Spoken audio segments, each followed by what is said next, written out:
Good afternoon, everyone, almost evening. Thank you so much for coming today. We have a real treat this afternoon, I think. For those of you who don't know me, I'm Bonnie Glaser, and I'm director of the China Power Project and a senior advisor for Asia here at CSIS. And it's really a privilege to have an old friend, John Pomfret, come and talk to us today about his new book. Many of you may know that John worked for many years as a journalist, won many awards. He reported from China, Europe, Africa, and the Middle East, and was one of the first Americans to study in China in Nanjing. Of course, at the time there were some studying in Beijing, but at that time, not. It was pretty unusual to be studying in Nanjing in the late 1970s, right? Early 80s. Early 80s. 1980. Early 80s. Yeah. So John's first book, which was published in 2006, was really terrific. It was entitled Chinese Lessons, Five Classmates and the Story of the New China, and was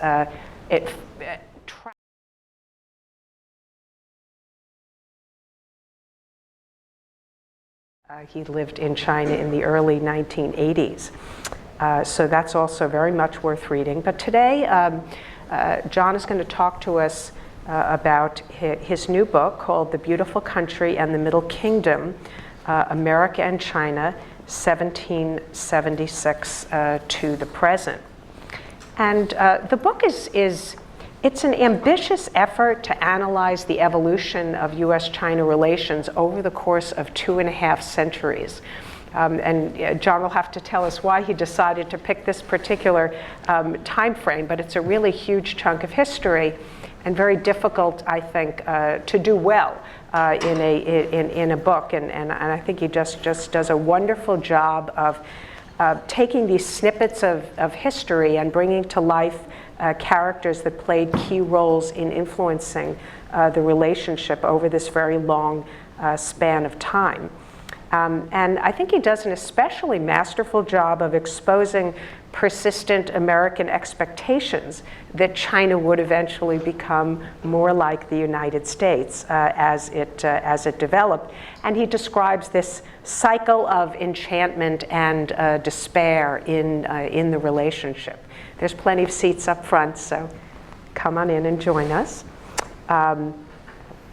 And one theme of the book that really wends through the pages that I will talk with John about later is that the two countries have really disappointed each other since their earliest contact, but they have avoided a rift and avoided major conflict. And this is a pattern, I think, that John thinks is going to endure, and we'll pick up that a little bit afterwards. But I'm going to first ask John to talk for a little bit about the book, and then we'll have a short conversation, and then I'll engage all of you so that you can ask questions. And so I'll turn the floor over to you. Great. So thank you very much, Bonnie. It's really wonderful to be here at CSIS. Is new, well, it's not new for you, but it's one of my first visits to Washington in several years.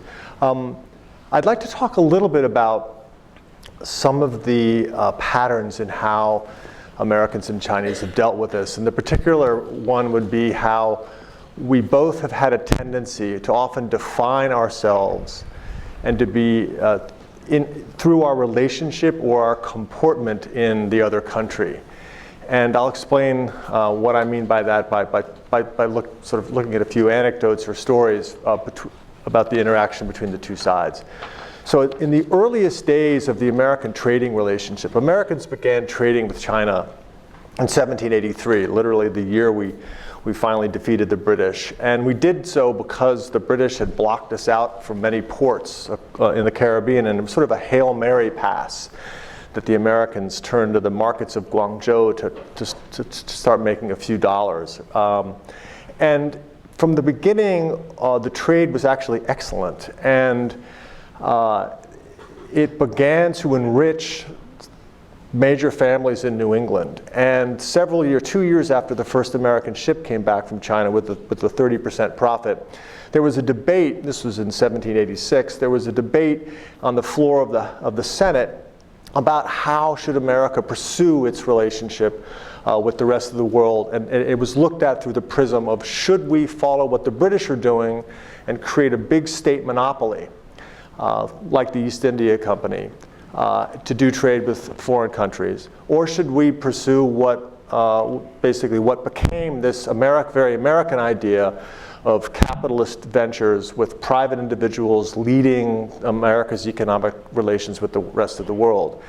And at the time, it was a very vociferous debate with one side wanting this monopoly and the other side saying no. And at a certain point, a senator by the name of Rufus King, who represented New York, got up on the floor and said, no, we have to rely on what he called private adventurers to lead the trade with the rest of the world, specifically lead the trade with China.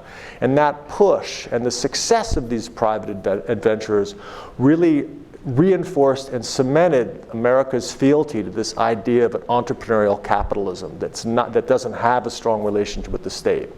And those private adventurers ultimately became families like the Lowes, the Astors, the Forbes, as in John Forbes Carey, the Russells, and other families, the Greens, who became the first great rich American families. And they took their profits from the China trade, they funneled them back into the United States, and they created the beginnings of the Industrial Revolution in this country.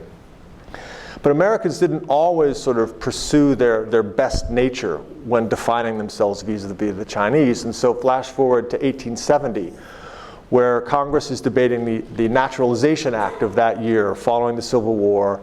It was obviously decided that blacks too had to become citizens of America. And so the debate on the floor of the Senate, again, was whether to include Asians, and that they meant Chinese, because thousands of Chinese at the time lived in the West, into the American family, whether they too could be allowed to become naturalized American citizens. And there was, again, a vociferous debate, and Senator Charles Sumner, the great abolitionist senator from Massachusetts, took to the floor and said, yes, Chinese should be allowed to be naturalized American citizens. We must include them in our family. But he was shouted down. And the Naturalization Act of 1870 did not include Chinese as potentially naturalized citizens. It only included blacks and whites. And that, of course, led ultimately to a raft of very racist legislation, finally culminating in the 1882 Anti-Chinese Exclusion Act, which was the first time the United States blocked a specific ethnic minority from the shores of America, and had an incredibly important part about basically defining the United States as a country of whites and blacks with no Asians allowed. Indeed, the first time that Americans chanted "Build the Wall" was in reference to Chinese illegal immigration coming over the Mexican border into the United States. So at the same time also that Americans were kind of pursuing these uglier demons in dealing with China, there were other groups of Americans that were trying to show America's better nature and trying to define the United States as a benevolent country. And they were America's missionaries. And yes, you can sort of claim there was cultural imperialism on their part, but they also brought, specifically to China, to the rest of the world, yes, but China more than any other place, Western medicine, Western law, Western education, and science to the Chinese, and including Western journalism. I don't know if that's a good thing or a bad thing, but they brought it.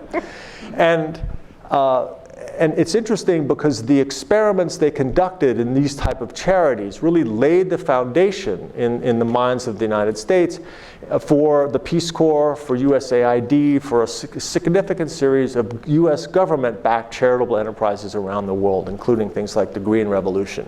A perfect example would be the Boxer Indemnity Scholarships that were handed out starting in 1907 to a whole generation, actually 2 generations of Chinese. That laid the foundation for the Fulbright program.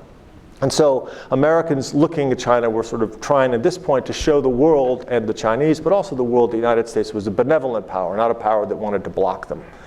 So I think this benevolent attitude towards China was resurfaced again in the 1970s when America first began its re-engagement with China. And it has continued up, not necessarily until this day, but until a few weeks ago, generally speaking. But it was founded on a bet that Bonnie alluded to earlier, that as America engaged with China, China was going to become more like us. And an example would be in 1980, when the Chinese were granted most favored nation trading status by the Carter administration following normalization. At the time, Bill Alexander, a congressman, got up on the floor and said, this is the beginning of democracy in China. So through American trade, China was going to become just like us. Those echoes continued up into 2001, when China actually was ushered into the World Trade Organization by the United States, and people like Condoleezza Rice basically announced the same idea, that this was going to create a whole group, a generation of Chinese entrepreneurs who were going to push China into a more liberal economic and also liberal political direction.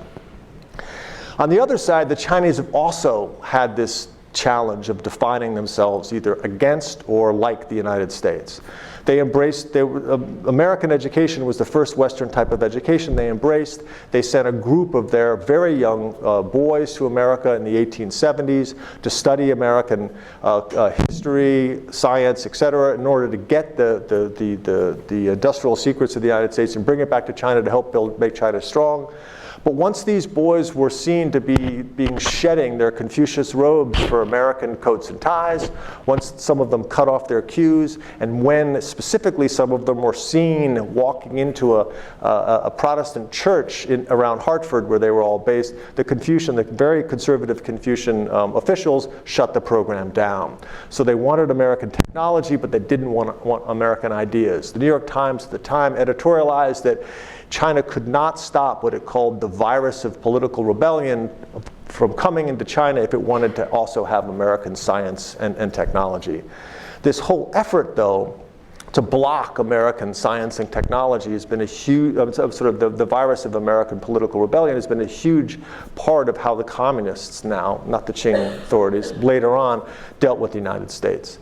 And so you see during, for example, the Korean War would be a perfect example of how the Chinese define themselves as the non-Americans. And they use this war as a way to tell their people, you cannot be pro-American. You must hate the United States. They conducted, during the war, withering campaigns to try to convince their people to hate America, which they then revisited after 1989.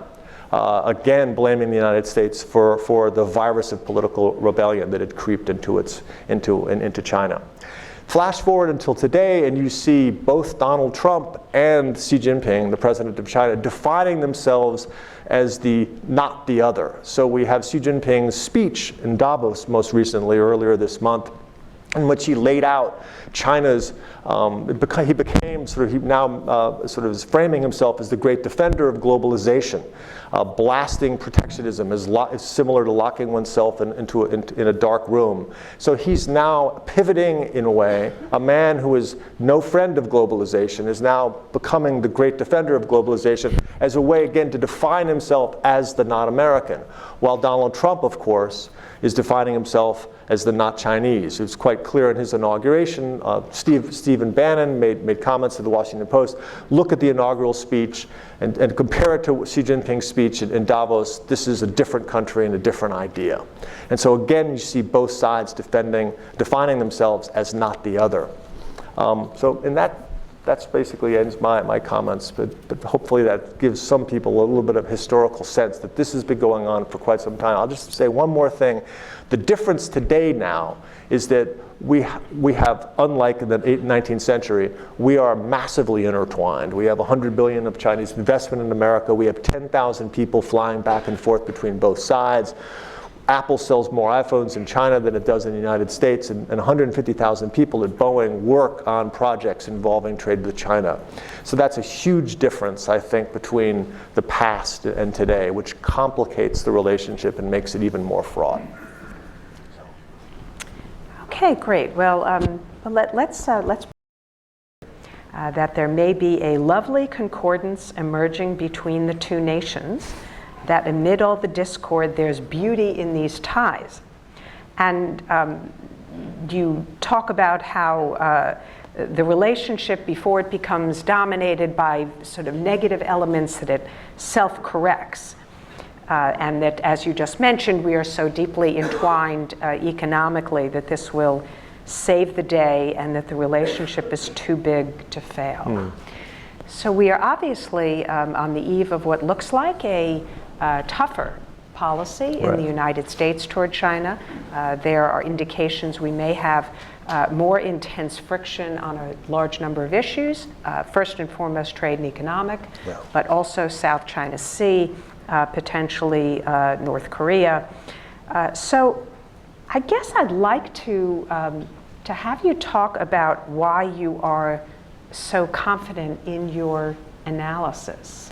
What is it other than just the fact that we have so much investment in each other's countries and a large amount of trade and so much history dealing with each other that is going to prevent us from having either a political confrontation or maybe even a military conflict? So that's a great question. And it's one of these things of when you write the afterword and you actually tell people what you think, then it's in print and you're stuck.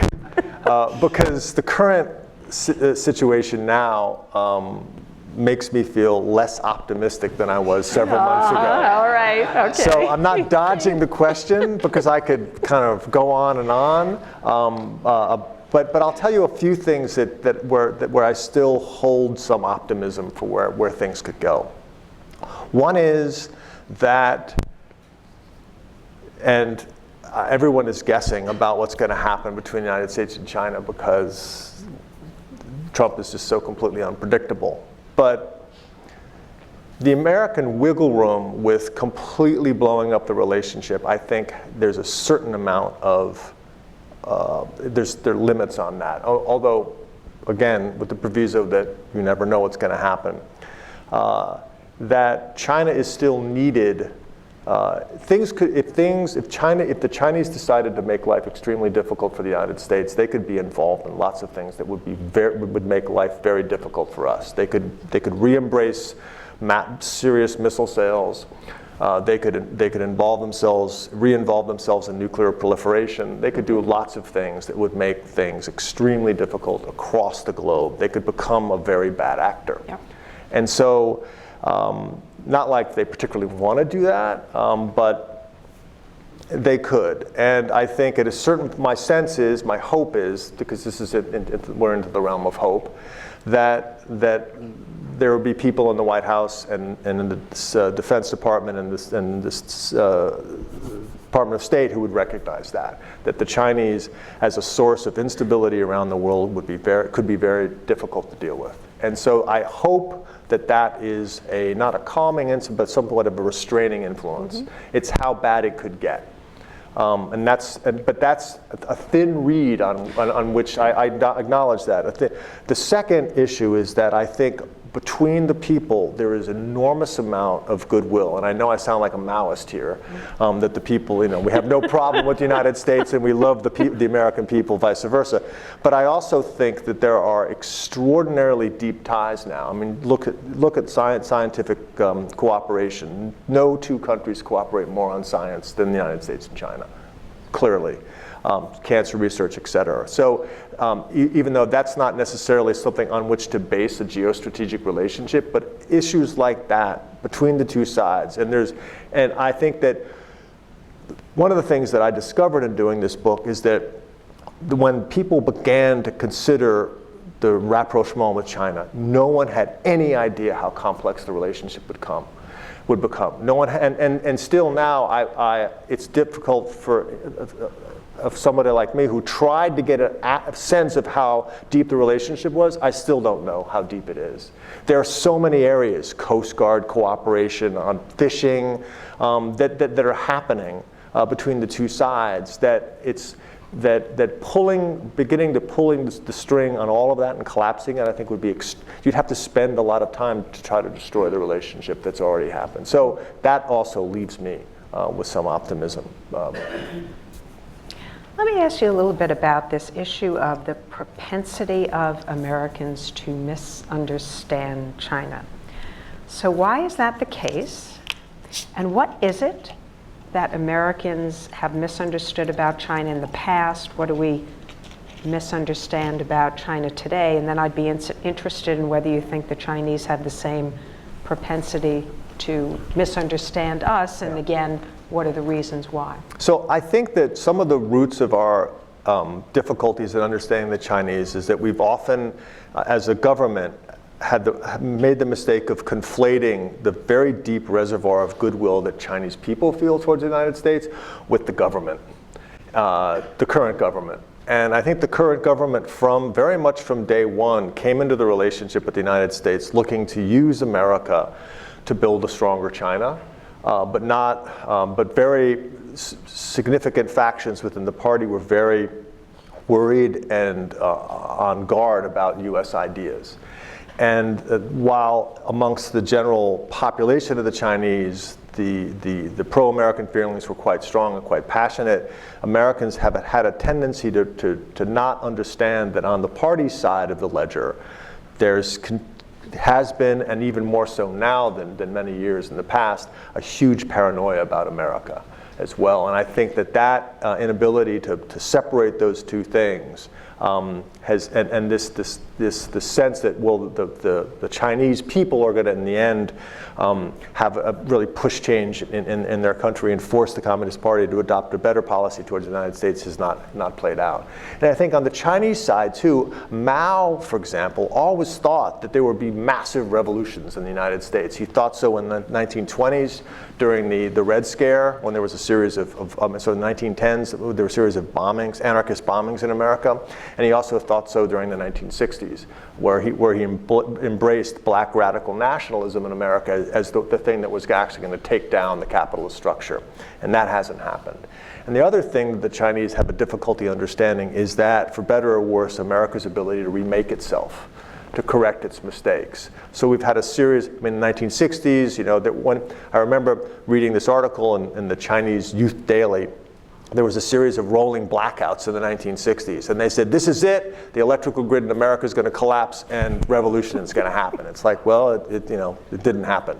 But there was that similar attitude you saw when they wrote about 2008, that it's all fallen, they're going to collapse, capitalism is dead. And we have this ability to remake ourselves that they're quite befuddled by. One of the things that's been persistent in Chinese thinking about U.S. policy toward China is that we want to really change China. Right. Peaceful evolution. We often hear people in China talk about how the U.S. would like to promote a color revolution in China. Is this something that you think the Chinese honestly believe, or is this something that they really promote in their propaganda in order to forge national unity and prevent people from trusting U.S. intentions towards China? So I think that there are a lot of Chinese, and so there's a whole spectrum of views on U.S. policy for peaceful evolution, or America's idea to try to contain China. Mm-hmm. I mean, they're sort of containment. Yes, I should mention that. They're part of the same, basically, idea that we want to keep the Chinese down, or we want to transform China. I think that there's a kernel of truth in that American engagement in China has always been with. Part of the idea has been to basically there's two strains in how Americans have traditionally dealt with China. One is a strong, stable China is in the direct interest of the United States, and that started in 1843 when John Tyler wrote the first note to the Qing dynasty. And the second is the more American China becomes, the better. And these two ideas have sometimes competed, sometimes worked together, but generally speaking, and peaceful evolution was a plank of American foreign policy as early as 1958. Mao was obsessed with the idea. He had all these meetings in Hangzhou about it. And so, from a certain perspective, the Chinese are justified in fearing our attempts to push them in a more liberal direction. Those who are illiberal in their country. That said, I also think using the United States as an enemy has been very successful as part of the party state's enterprise to create a more cohesive society and create an enemy that they can use to define themselves as we are not America. And finally, associated with that, back to the color revolutions, the Chinese have used chaos that followed the color revolutions as a very important way to teach their people of saying, you think you're going to become America? No, you could become Libya. And that's been actually quite successful, I think. And then looking around the world saying, well, Russia was going to be a democracy, but look at Russia. You want Russia or do you want us? Do you want our growth rate or do you want India? And using, basically saying, because there among many Chinese, there was, at least in the 80s when I first went there was this idea that the Chinese were going to become like the United States. And the government has said, no, you're not going to move in that direction. You're going to become one of these failed democracies. And that's your future. And America wants to usher you in that direction. So. Before I open it up, I'll ask one last question. A core message of your book is about people and their role in shaping the relationship. So pick an individual who you think is particularly colorful, and share an anecdote about how that person influenced the bilateral relationship. Okay. So one of my favorite characters is a woman, missionary by the name of Adele Fields, and she basically, I could go on forever, so I'll be short. So she went to China with the idea that she was going to meet her fiancé in Hong Kong. He was an American Baptist missionary. And it's a 147-day voyage on a T-ship. She shows up in Hong Kong, and a guy comes up to her and, on a boat, a rowboat up to the ship, and says, sorry, but your fiancé is dead. And the captain says, come back with me to New York. And she says, no, I'm going to go continue to be a missionary. And she became one of the first single American missionaries in China. And she started an educational program. It was the first literacy program for Chinese women. And she was an really important figure in terms of because at that time, single American women started to become, over time, the biggest chunk of missionaries in China. And it was an enormously important thing in China because of their work in educating Chinese women. They're also very important because of their work in lobbying against foot binding, which I think is inarguably the biggest human rights advance in China in the last couple hundred years. At the same time, the idea of a single American woman having a real career was really important in the United States. Because in the United States, at the time, women were finally getting an education, but when they graduated, they could become teachers. But in China, they were educators, they were surgeons when they basically were banned from operating tables in the United States. They were deans of universities when they could barely get jobs at the college level in America. So China became this place for American women where they could be all they wanted to be. It was the first great expat experience for single American women. So I think that, in terms of how it played in both countries, is a good story. It's terrific. A feel-good story. Yeah. And there are many other great stories. Yeah. And as you know, when we finish the event at 6 p.m., that John will be signing books, and we will also have a reception for those of you who can stay. But before we do that, we're going to give you the opportunity to pose some questions. So I'll just ask you to wait until the microphone comes and to please identify yourself. Okay, first question right over here.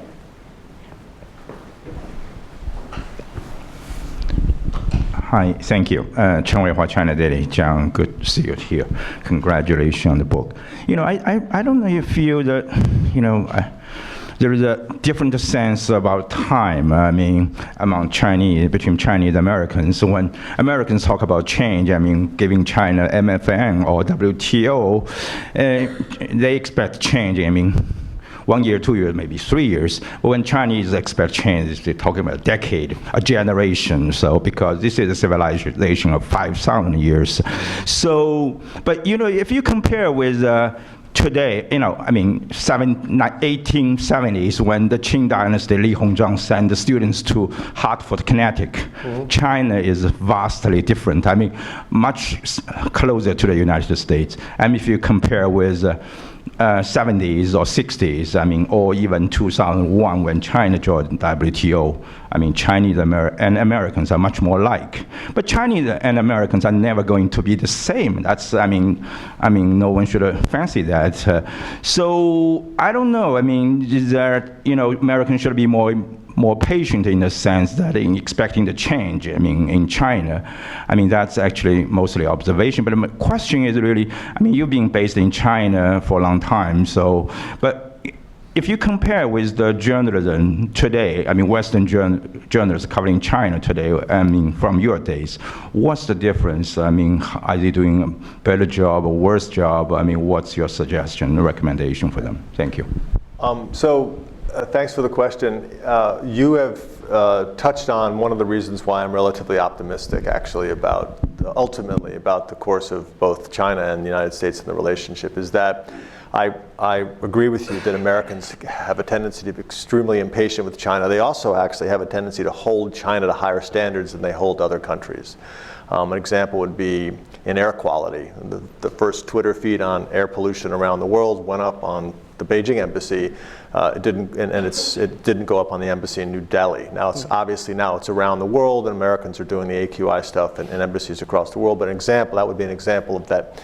The impatience or the sense that China actually should be able to step up faster than other countries, and India would be an example.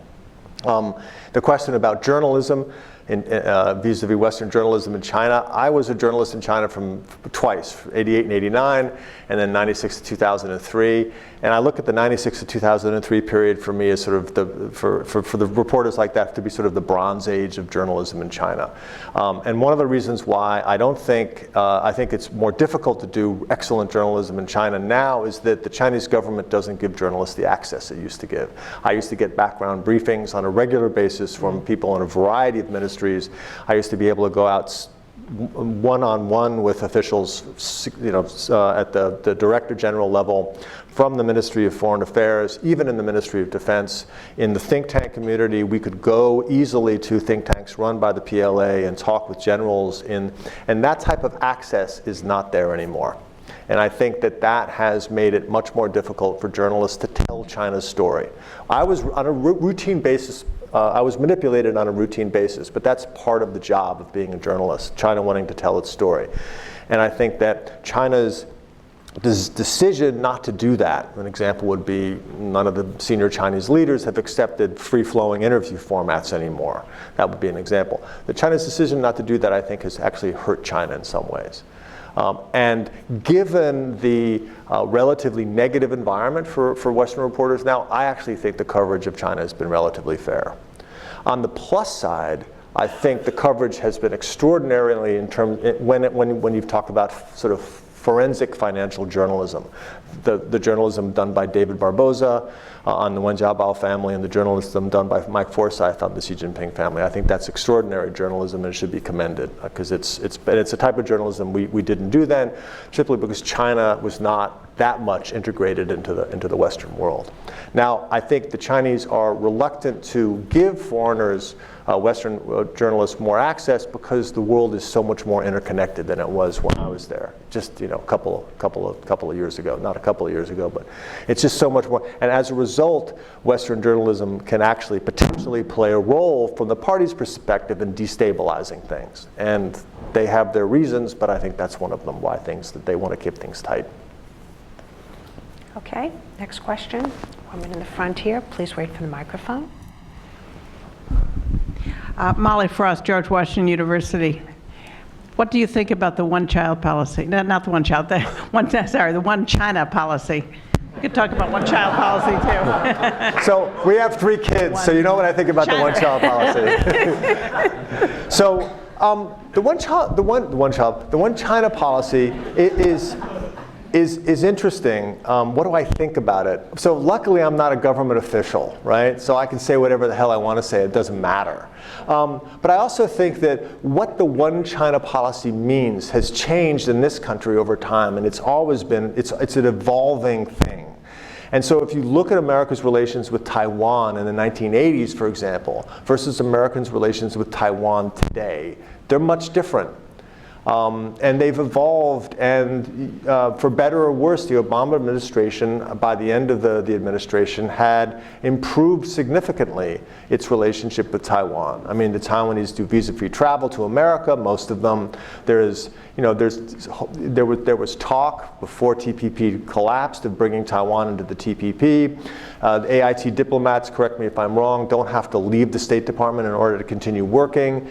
And the United States, in small ways, but also in some larger ways, was trying to help Taiwan to improve its international status. So while the status quo, everyone talked about maintaining the status quo, that status quo has evolved over time. And of course, arms sales continue, as does intelligence cooperation. So the status quo, while it was stuck, it has evolved. And so what the One China policies meant has changed. In addition, the One China policy did not used to include the wishes of the Taiwanese people, but now it includes the wishes of the Taiwanese. Well, the most recent iteration, because I don't know what the One China policy will be under Donald Trump or whether he's going to have one, but it's changed over time. And I think that sense of supporting Taiwan and maintaining the status quo, which means no war in the area, is probably sort of the best policy to go going forward.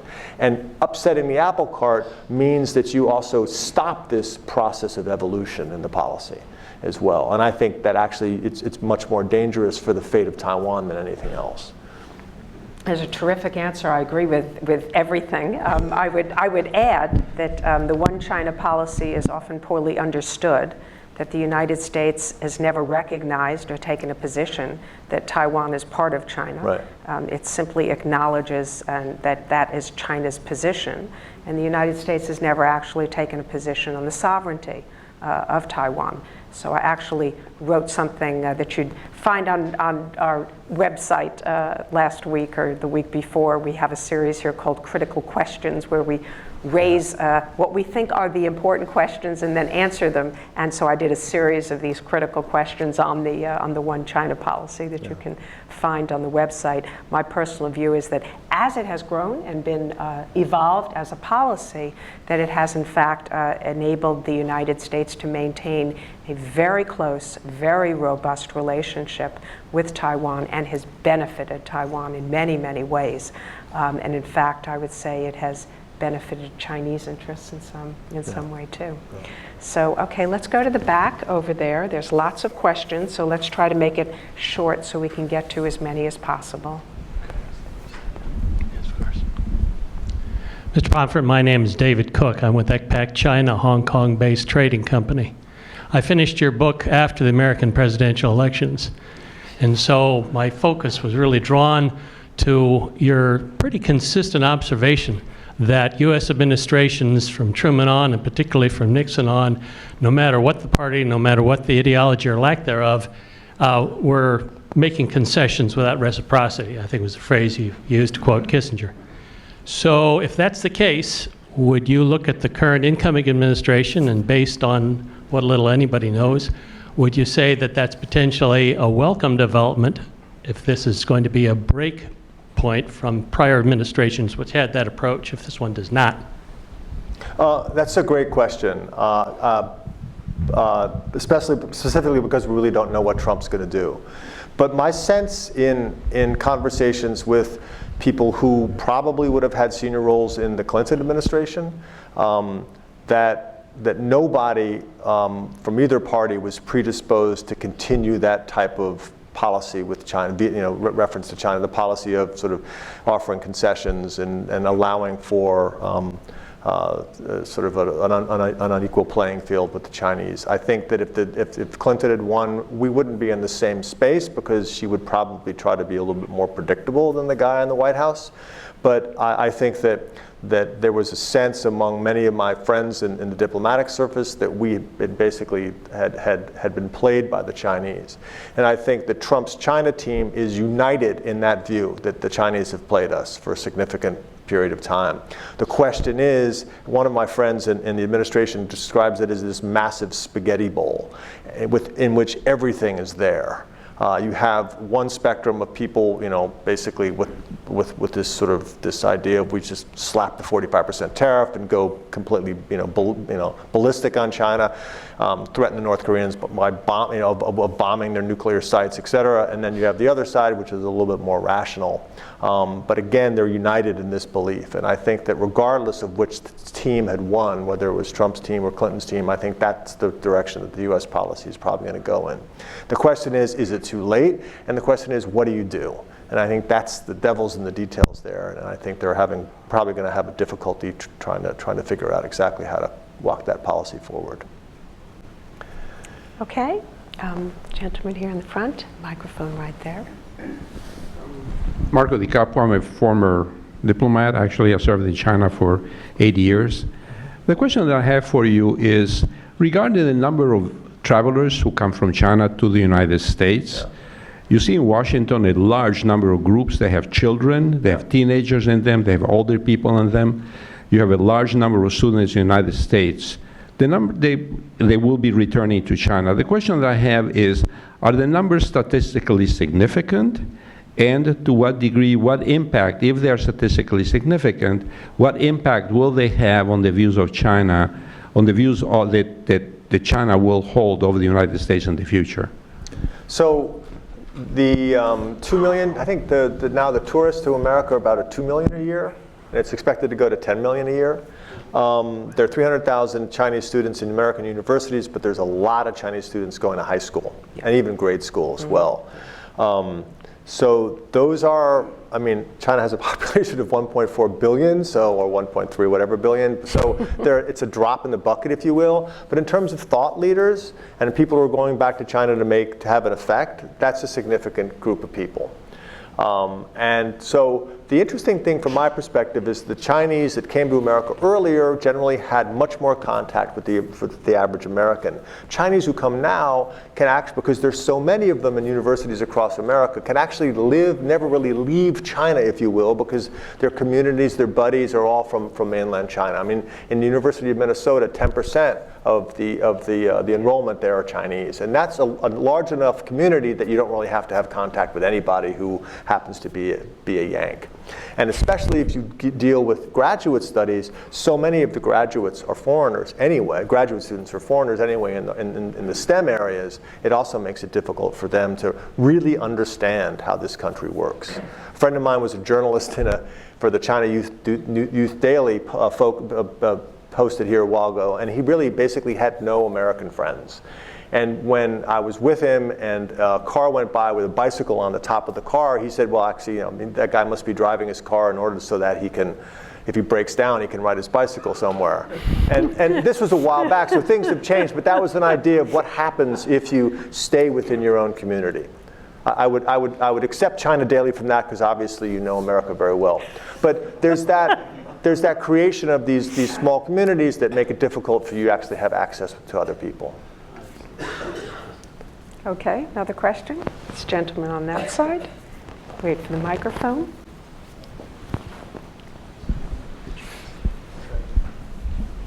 Daniel Serwer, I'm a professor at Johns Hopkins CSIS, and I'm going to say hello to you, John, because I knew you in Sarajevo once upon a time. Yeah. I wonder if I can tempt you to speculate a little on the longer-term evolution of China. I mean, on the one hand, there are people who say, look, middle class is emerging, politics have to emerge, what's going to happen? On the other hand, there's a demographic implosion going on, there's a slowing of growth.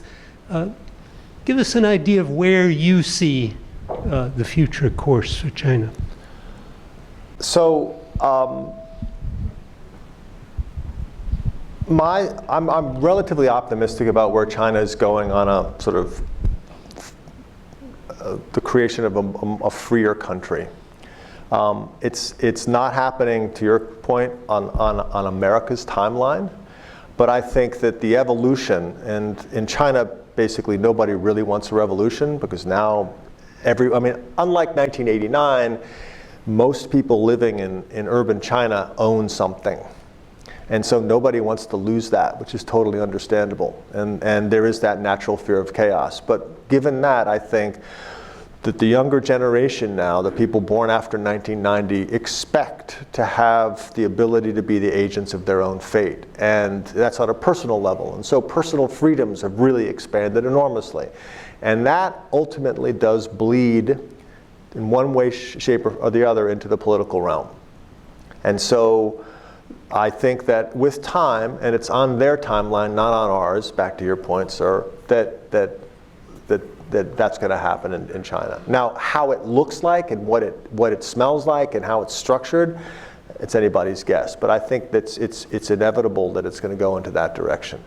At the same time, I agree with you that long-term trends for their economy do not look great, specifically because of their demographic problem. And it's ugly. I mean, this year, but definitely by 2020, the median age in China, 38, will be higher than that of the United States. And we're aging, but they're aging even much more rapidly now. Yes, they've gotten rid of the one-child policy, and they seem to have had a little demographic bump. You know, and the year of the rooster is supposed to be good for babies, so baby will continue. Because the year of the sheep's bad, because girls born in the sheep year can't find spouses. I mean, but I think that train has left the station already simply because it's so expensive to have kids in China. And the Chinese are super moms and dads. And they funnel a lot of their effort into their children, and having two it's a difficult thing. And so I look at these two kind of trends in a way as actually being in some cases mutually reinforcing. Because the only way out of this trap is a private economy, and basically liberating the private economy involves a political decision of the party to have a more liberal party state, the more liberal free flow of information, a rational allocation of capital, and that has a political dimension to it, which is unavoidable. But it's not going to be on our timeline. So. Okay. This gentleman over there. My name's Charles Silver. I used to work for the Department of State. When you were talking about your cause for optimism, you referred several times to the deep well of good feeling that the Chinese have toward Americans. During my 4 years in Beijing, I have to admit, I didn't feel the love. Rather, what I felt during my time there was a growing Great Han chauvinism that, if it reminded me of anything, was one of the episodes of the second series of Star Trek where they first encounter the Romulans. And the Romulans say, "We've been busy with other stuff," and then menacingly add, "but we're back." I suppose my question is, what did I miss? Wow. So things are obviously different. When I first went there in 1980, I felt the love. And in 1988 and 89, I felt the love, but then I got tossed out of China. And in 1996 and to 2003, I was there, and it was changing and becoming more, as you said, sort of nationalistic and xenophobic. But I also had the sense that as you engaged with people who told you how much they hated America, invariably they wanted a visa.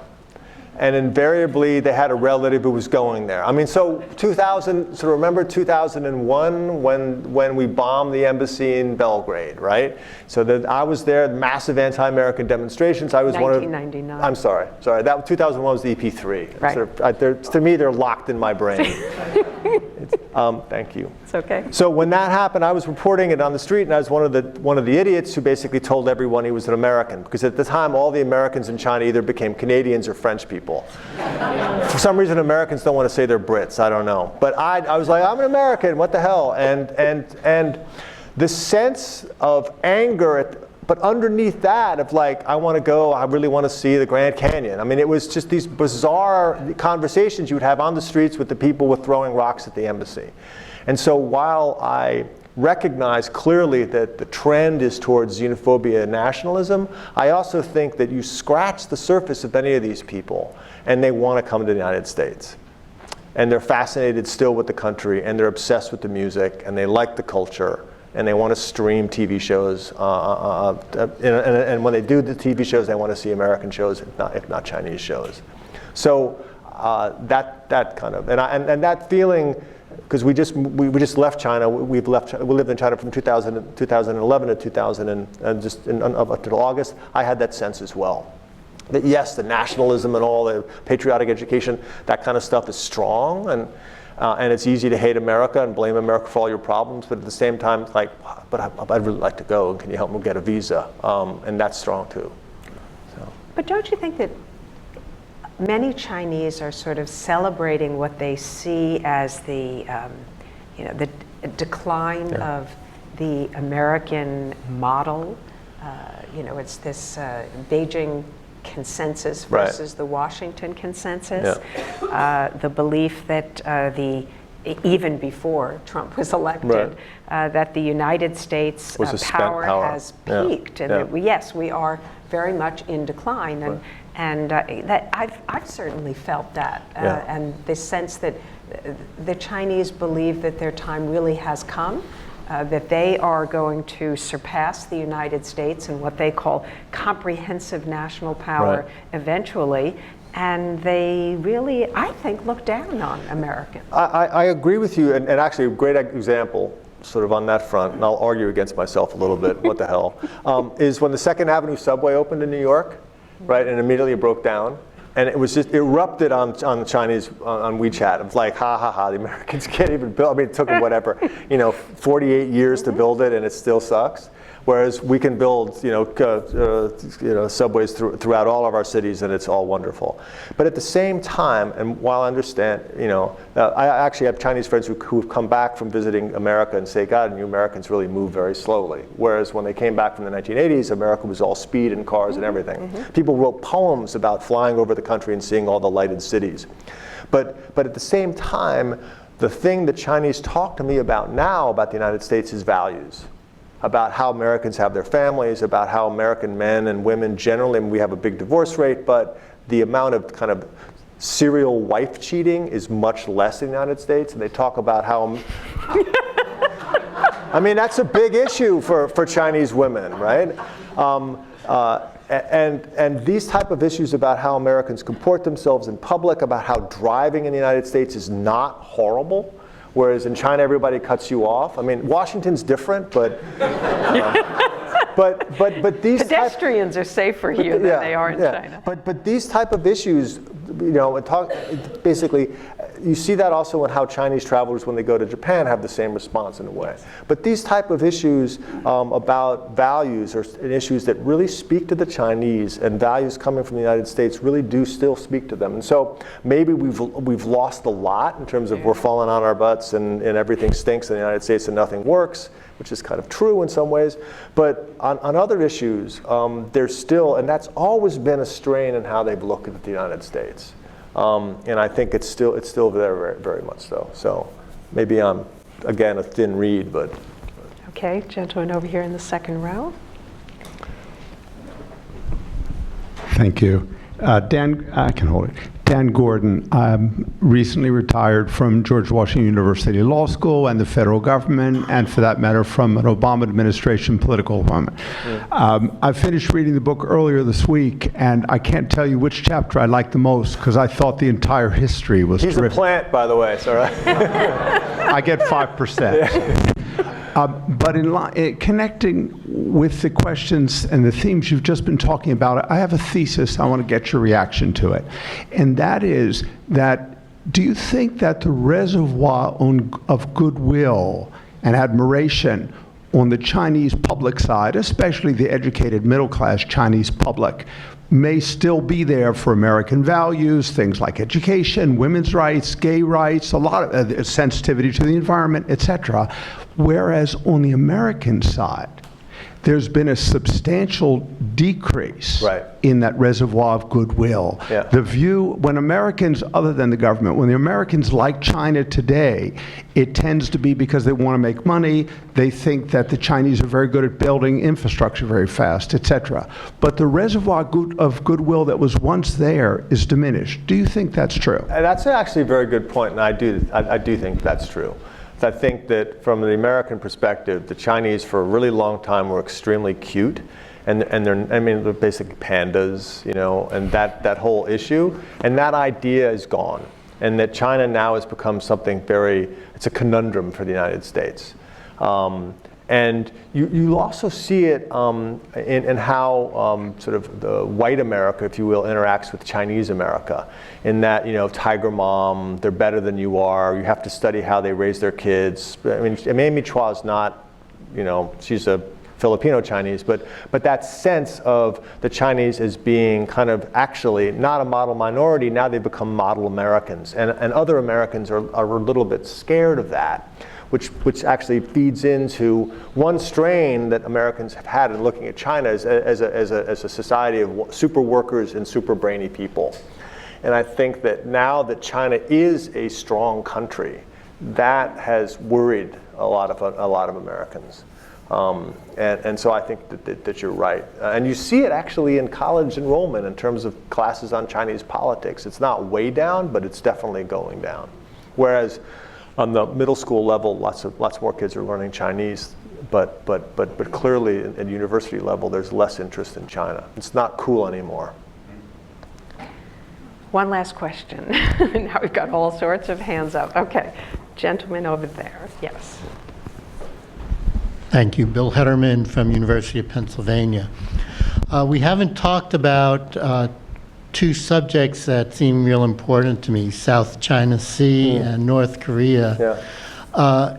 It strikes me that China doesn't think the U.S. thinks these are as important to us as they are to them, and it seems like that's a potential real danger. Just interested in your comments.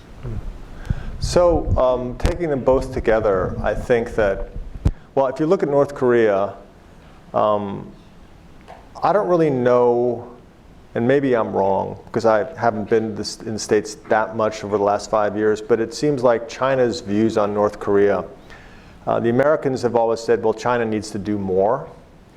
But if the Chinese look at North Korea as a potential issue of existential survival for their regime, and so we basically outsourced our North Korea policy to China for 8 years and thought that the Chinese were going to do something where, if you kind of look at it rationally from the perspective of the authorities in Beijing, there's really no reason for them to do anything, because they worried that if they did something, that North Korea would collapse, and they would be dealing with a united Korean peninsula under the rule of a hopefully pro-American government in South Korea. And that's something that scares the hell out of them.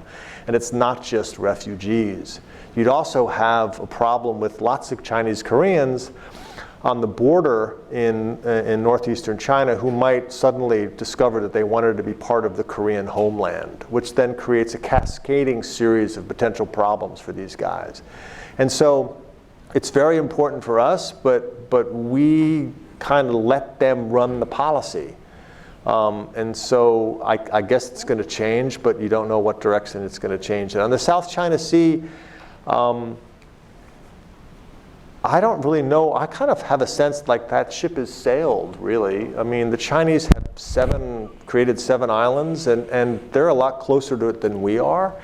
And it's just I think that's a real conundrum for the Americans, because they said they really cared about it, but it kept on going and it didn't stop. And for China, it was really important, I think, geostrategically, partially because they want to maintain a nuclear deterrent, and they need their submarines to get out to the broader oceans through those trenches.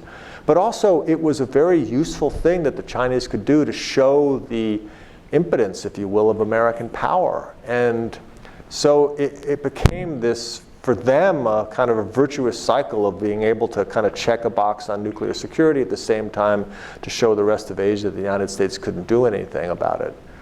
Because nobody really, hopefully, wants to go to war over rocks and reefs. So I think that both of those issues are big conundrums for any administration, but will definitely be one for this one. Well, I'll restrain myself from getting into these two very important subjects, but I would say stay tuned, that I think as the U.S.-China relationship evolves, that the South China Sea and North Korea are going to be very high on the agenda for the Trump administration, and so we'll have to see whether there can be a more effective Right. approach Yeah. by the new administration in getting the Chinese to put more pressure on North Korea, or to be more constructive rather than destabilizing in the South China Sea. Yeah. But this has really been a terrific discussion, and I want to thank John Pomfret very much for joining us, and all of you for coming. And we are going to have book signing outside, and John will be available for questions. Buy a book, then ask the question. And we're going to have a reception so that you can imbibe and enjoy yourselves. So please join me in thanking John Pomfret. Thank you.